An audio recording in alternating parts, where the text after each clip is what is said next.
இந்திய அரசினுடைய கடுமையான முயற்சியால மரண தண்டனை விதிக்கப்பட்ட முன்னாள் இந்திய கடற்படை வீரர்கள் 8 பேருக்கான அந்த தண்டனை இப்போ குறைக்கப்பட்டிருக்கு. கத்தார் நாட்டுல இந்திய முன்னாள் கடற்படை வீரர்கள் 8 பேருக்கு இஸ்ரேலுக்கு உளவு பார்த்ததுக்காக மரண தண்டனை விதிச்சு அந்நாட்டு நீதிமன்றம் தீர்ப்பு வழங்குச்சு. இதுக்காக இந்திய அரசு ரொம்பவே முயற்சி பண்ணி இவங்களுடைய தண்டனையை இப்போ குறைக்க செஞ்சிருக்காங்களாம்.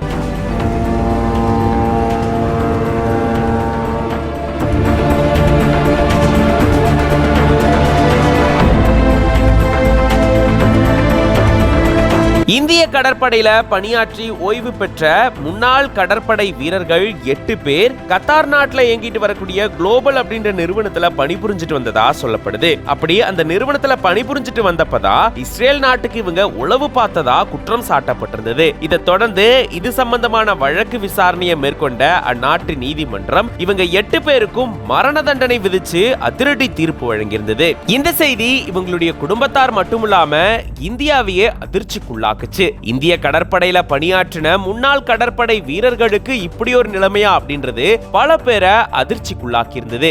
இந்த சூழலை தான் குடும்பத்தார்கள் இந்திய அரசு கிட்ட கோரிக்கை விடுத்திருந்தாங்க. அவங்களுடைய மரண தண்டனையை குறைச்சு எப்படியாச்சும் இந்தியாவுக்கு அவங்கள கொண்டு வாங்க, அந்த வழக்குல என்ன நடக்குது அப்படின்ற விவரங்களை சொல்லுங்க அப்படின்னு சொல்லிட்டு குடும்பத்தார்கள் இந்திய அரசுக்கு கோரிக்கை விடுத்திருந்தாங்க. இதை தொடர்ந்து தான் இந்திய வெளியுறவுத்துறை அமைச்சகம் இவங்க வழக்குல என்ன நடக்குது அப்படின்ற விவரங்களை கண்டிப்பா கேட்டு சொல்றோம், இவங்களுடைய தண்டனையை எப்படியாச்சும் ரத்து செய்ய முயற்சி செய்யறோம் அப்படின்ற மாதிரி உறுதி அளிச்சிருந்தாங்க. அதை தொடர்ந்து இந்திய வெளியுறவுத்துறை அமைச்சகம் மேல்முறையீடு செஞ்சிருந்தாங்க.